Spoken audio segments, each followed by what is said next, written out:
Muraho neza bakunzi inkuru z'urukundo n'amateka.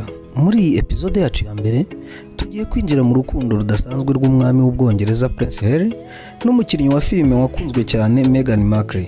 Urukundo rwabo rwabaye inkuru isi yose ivugaho byinshi.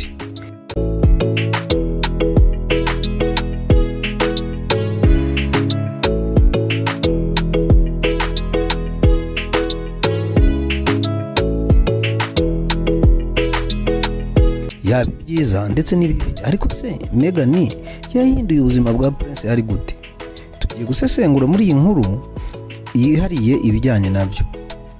Prince Harry na Meghan bamenyanye mu mwaka w'ibihumbi 2016 binyuze ku nshuti yabo yabahuzaga. Hari yahamije ko ubwo yabonaga Meghan bwa mbere yahise amukunda bikomeye. Meghan wari usanzwe ari umukinnyi wa filime mu rukurikirane rwa Suite, yari afite ubuzima bwe bwite muri Amerika, naho Harry yari umwe mu bantu b'ibwami bakomeye mu Bwongereza. Ubu ni bumwe mu buryo urukundo rwabo rwagaragaye nk'urudasanzwe. Bari abantu bakomoka mu bice bitandukanye cyane, ubwami via Hollywood. Meghan yarazwi afite ubushake bwo gukora ibikorwa by'imibereho myiza kimwe na Harry. Mu gihe gito ubusabane bwa Meghan bwatangiye kumvikana mu binyamakuru, ndetse hari ababonaga ko atari agenewe kwinjira mu muryango w'ibwami.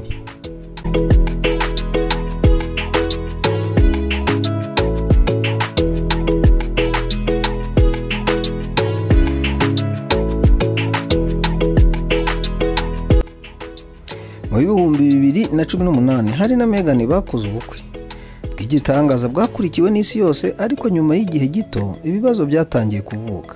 Meghan yatangiye gutotezwa n'itangazamakuru ryo mu Bwongereza, bimwe bigakekwa ko bifite ishingiro ry'ivanguraruhu.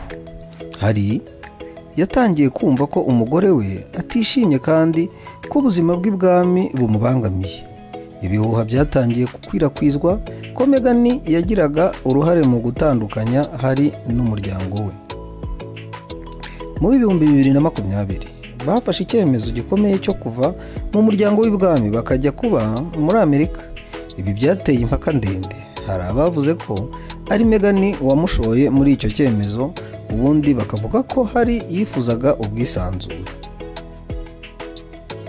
Nyuma yo kuva ibwami, Harry yakoze impinduka zikomeye. Yatangiye kuvuga mu buzima bwe bwihariye, agaragaza ko yababajwe n'uburyo itangazamakuru ryamufataga kuva akiri muto. Yanditse igitabo Spy cyagaragaje ko ubuzima bwe bwose n'uburyo yafashe icyo cyemezo cyo guhitamo umuryango we.